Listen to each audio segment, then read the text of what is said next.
नमस्कार, मैं डॉक्टर अशोक शर्मा।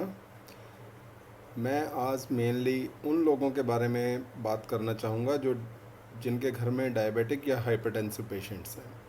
और ये वीडियो थोड़ा उन प्राइमरी जनरल प्रैक्टिशनर्स के लिए भी है जो मेरी तरह प्रैक्टिस करते हैं और जो इस दुविधा में रहते हैं कि क्या टेस्ट कराए जाएं और क्या टेस्ट ना कराए जाएं। तो पिछले कुछ दिनों से मैंने कुछ वेबिनार वगैरह अटेंड किए, जिसकी वजह से मेरे को लगा कि ये कुछ नॉलेज मेरे को अपने जानकारों के साथ शेयर करनी चाहिए। तो अगर आपको अच्छी लगे तो मुझे बड़ी खुशी होगी। देखो, किसी भी डायबिटिक या हाइपरटेंसिव पेशेंट को अगर बुखार आता है तो उनमें कोरोना होने के चांसेस सबसे ज़्यादा रहते हैं। तो पहली बात तो उनका फ़ीवर मैनेज करना है और उसके साथ में उनका ब्लड प्रेशर और शुगर उसको मैनेज रखना बहुत ज़रूरी है। उनकी दवाइयाँ नियमित रूप से लेते रहें। जिस भी फिजिशियन को वो दिखा रहे हैं उनसे कंसल्ट करके इस बात में पूरा ध्यान रखिए कि उनकी शुगर और ब्लड प्रेशर कंट्रोल में रहे। दूसरी बात यह है कि अगर इस तरह का कोई भी पेशेंट आपके घर में है या आप उनको अटेंड करते हैं तो एक ये पल्स ऑक्सीमीटर आपके पास होना बहुत ज़रूरी है। मेरे पास ये डॉक्टर ट्रस्ट का पल्स ऑक्सीमीटर है, जो कि जब मेरे को काफ़ी पहले लॉकडाउन से पहले लिया था तो 1500 रुपये का आया था। अब कितने का आ रहा है मुझे पता नहीं है, बट ये अच्छा काम करता है। और जस्ट इसको यूज़ करने का तरीका अपना फिंगर में लगाना है और इसको यूँ प्रेस करना है और थोड़ी देर के बाद ही ये आपका ऑक्सीजन सैचुरेशन आपको बता देगा। जैसे अभी मैंने ये किया है और ये ऑक्सीजन सैचुरेशन जैसे 99 और पल्स 73 आया।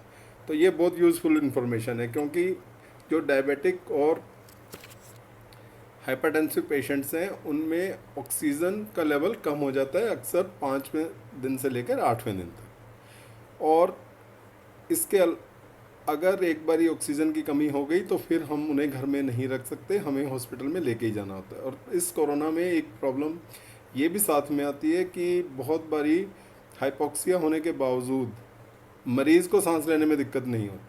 तो इसलिए इस पल्स ऑक्सीमीटर का बहुत यूज़ है।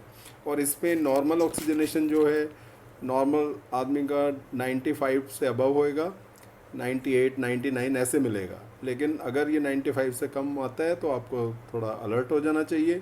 अगर 90 से कम आए तो फिर आपको उन्हें ऑक्सीजन देने की व्यवस्था करनी चाहिए किसी भी हॉस्पिटल या नर्सिंग होम में। दूसरी बात ये है कि कुछ और क्या टेस्ट ऐसे कराए जा सकते हैं जिससे कि हम ये पता लगा सकें कि क्या हमारे पेशेंट की हालत स्थिर है या नहीं है।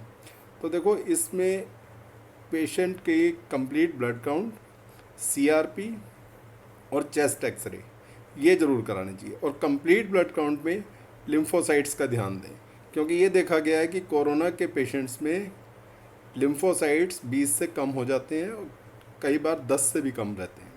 तो ये भी एक इंडिकेशन रहेगी ये देखने के लिए कि हमारा मरीज़ कितना सीरियस है। और सीबीसी एक बार कराया, नॉर्मल आया तो उसे रिपीट कराएं, नेक्स्ट डे कराएं, अगर सुबह कराया तो शाम को कराएं।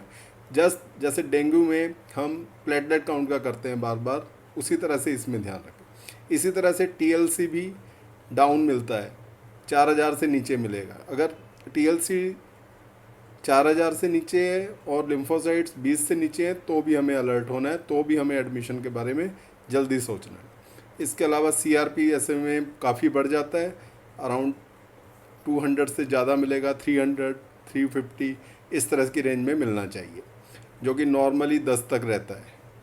और इसके अलावा जो बाकी पैरामीटर्स हैं, ब्लड प्रेशर, पल्स, उसका भी ध्यान रखें। अगर हाइपोक्सिया है या हाइपरटेंशन है, ब्लड प्रेशर डाउन है, पल्स ज़्यादा है, ये भी एक इंडिकेशन रहेगी कि हमें मरीज़ को जल्दी से हॉस्पिटल की तरफ लेके जाना है। उम्मीद करता हूँ ये वीडियो आपका कुछ मार्गदर्शन करेगी। अगर आपको पसंद आए तो लाइक ज़रूर कीजिए। Thank you.